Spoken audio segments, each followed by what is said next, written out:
this segment, we consider the historical roots of public policy studies. While policy has long been considered, it has not necessarily been systematically studied in a manner that allows for lessons to be learned about what was done well and what was not done so well. Historically, the systematic analysis of government output in the form of public policy is relatively recent. While systematic scientific exploration has been an important part of modern society since the scientific revolution in the 16th century Europe and the Enlightenment that provided for gains in the quality of life across all spectrum of society, the science of governing took a bit longer to take hold.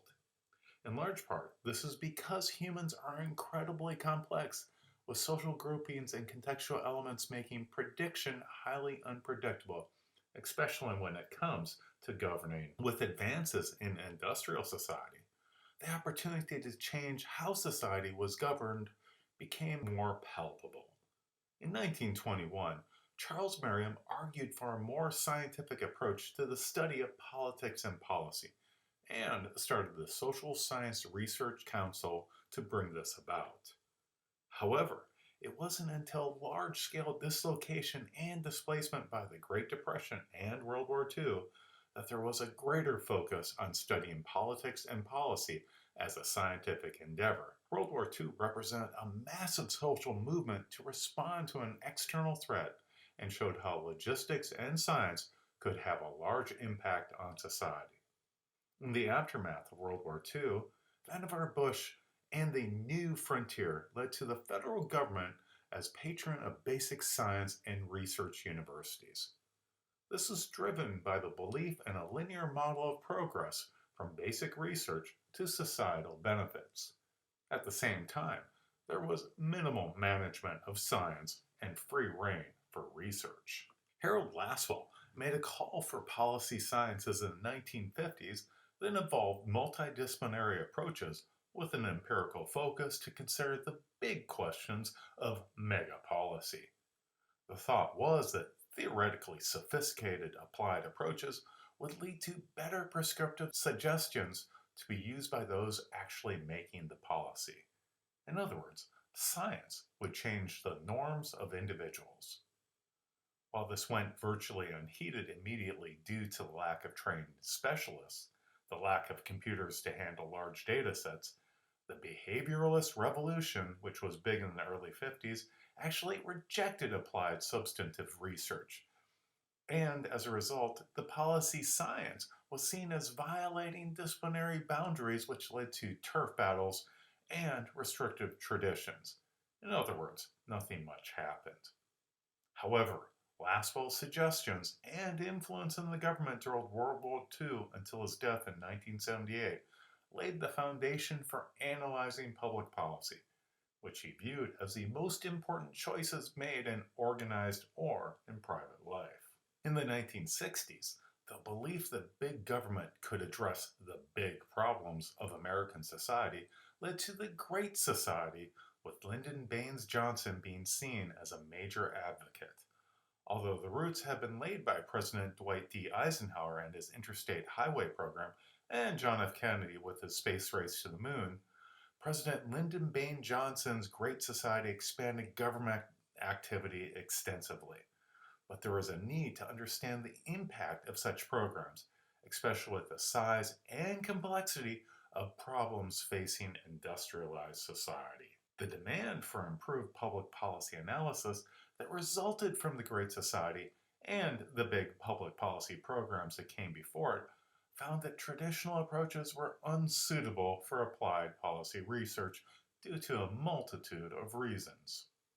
Most important was that there was a focus on methodology over substance, which meant that the analytic tools chosen often did not provide good advice to those implementing public policy.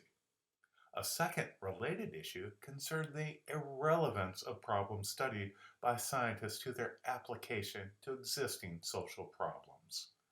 Furthermore, there were concerns from the scientists themselves.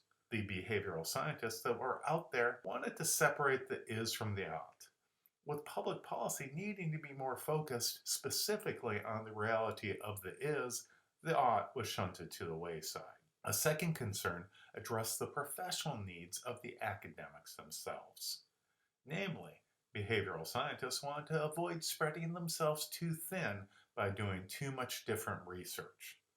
With public policy research considered second best by elite scholars, the research that was carried out tended to be by those who were at non-elite institutions. One of the implications of focusing on more of a pure academic approach was using theories in a manner blinded to grounded realities. The assumption at this time was that human behavior was rational and based upon upbringing and could be predicted on the basis of understanding the environment, as well as changing the environment to make society better. These assumptions can be seen as deriving from both B.F. Skinner's radical behaviorism, in which behavior is a functional environmental history of reinforcing consequences. In other words, human society can be made into a utopia, and it was also seen as deriving from the rational actor model of economics, in which models were abstracted from reality. These underlying assumptions were also supported by the idea of the omniscient computer that was being consumed by popular culture. This utopia did not happen. A major example of this was the Robert Taylor Homes and Cabrini Green in Chicago, where it was thought that centralized public housing would be best able to deal with the poor. Not only did this not work out, it led to a cycle of destruction of social capital both within and between communities by cutting them off from opportunities for growth and integration into the broader society. The problems that resulted from missteps and the large-scale student dissent coming from public universities in the 1970s made policymakers wary of giving universities and their academics free rein. While the policy theories developed at different time frames and evolved in different trajectories, three major themes from the theoretical foundations of policy studies continue to influence policy research today. The scope of participation in policymaking asks the question of who rules. Does the general public make decisions through their votes, feedback from public opinion surveys, and other forms of interactions with policymakers? Or are interest groups and their representatives the main means by which public policy is formulated and made? Or is there a set of elites who largely make policy decisions in their own best interest? These questions have been with us since politics started being written about, if not talked about, and likely will form the foundation of much of future public policy research. The process of policymaking attempts to understand how different institutions and actors affect policymaking by considering the process of policymaking. Here, the fundamental assumptions regarding change is that it is linear. This still leads to questions concerning the speed of change and influence of different factors in either bringing about change or retarding any changes that may occur. Finally, we consider policy typologies. The first step in science is to observe and measure before testing connections between variables. In public policy studies, the first step is to observe and measure and classify the policies and their influence before figuring out what influences what. Public policy studies have been perceived in the recent past as either descriptive, atheoretical, and ideologically biased, or as highly technical, focusing on methodology alone.